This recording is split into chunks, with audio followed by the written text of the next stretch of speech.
വ്യക്തികളല്ല പാർട്ടിയാണ് പ്രധാനം. ദൈവം എന്ന് പറയുന്ന ഒന്നുണ്ടെങ്കിൽ അത് CPM ആണ്.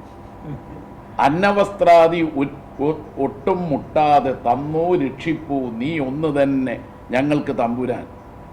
ഇതാരുടേതാണ് 4 വരി? ശ്രീനാരായണ ഗുരുവിൻ്റെ. ശ്രീനാരായണ ഗുരുവിൻ്റെ 4 വരിയിൽ പറയുന്ന നീ ഒന്ന് തന്നെ നമുക്ക് തമ്പുരാൻ എന്ന് പറയുന്നത് അന്നവും വസ്ത്രവും ഒട്ടും മുടങ്ങാതെ തരുന്നവരാരാണോ അവരാണ് തമ്പുരാൻ എന്ന് പറഞ്ഞാൽ രാജ്യത്ത് കമ്മ്യൂണിസ്റ്റുകാരാണ്, അതിൽ വ്യക്തികളടങ്ങുന്ന പാർട്ടിയാണ്, ആ കൂട്ടായ്മയാണ് അന്നവും വസ്ത്രത്തിനും വേണ്ടി പൊരുതുന്നത്. അവരുടെ മുമ്പാകെ വ്യക്തികൾ എന്നുള്ളത് നിസ്സാരന്മാർ. വ്യക്തികളേക്കാൾ പ്രധാനം കമ്മ്യൂണിസ്റ്റ് പാർട്ടിയാണ്. അതാണ് ഞാൻ പറയുന്നത്. എന്നെപ്പറ്റി ഒരാളും ദൈവമായി പറയാൻ പാടില്ല. അതാണ് ശ്രീനാരായണ ഗുരു പറഞ്ഞ.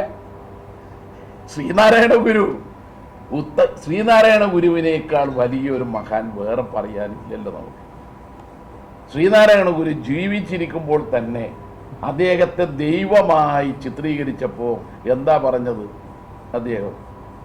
ഞാനൊരു സാധാരണ മനുഷ്യൻ. അപ്പൊ അതുകൊണ്ട് ഏത് നേതാവായാലും ഏത് വ്യക്തിയായാലും അവർ പാർട്ടിക്ക് നൽകിയ സംഭാവന വിലപ്പെട്ടതാണ്. എന്നാൽ പാർട്ടിയാണ് ഏറ്റവും വലുത്. അതുകൊണ്ട് അക്കാര്യത്തിൽ വേറെ പാർട്ടിക്ക് ശേഷം സംശയമില്ല. ചിത്രീകരിക്കപ്പെട്ട നേതാവിന്റെ അഭിപ്രായവും ഇതാണ്.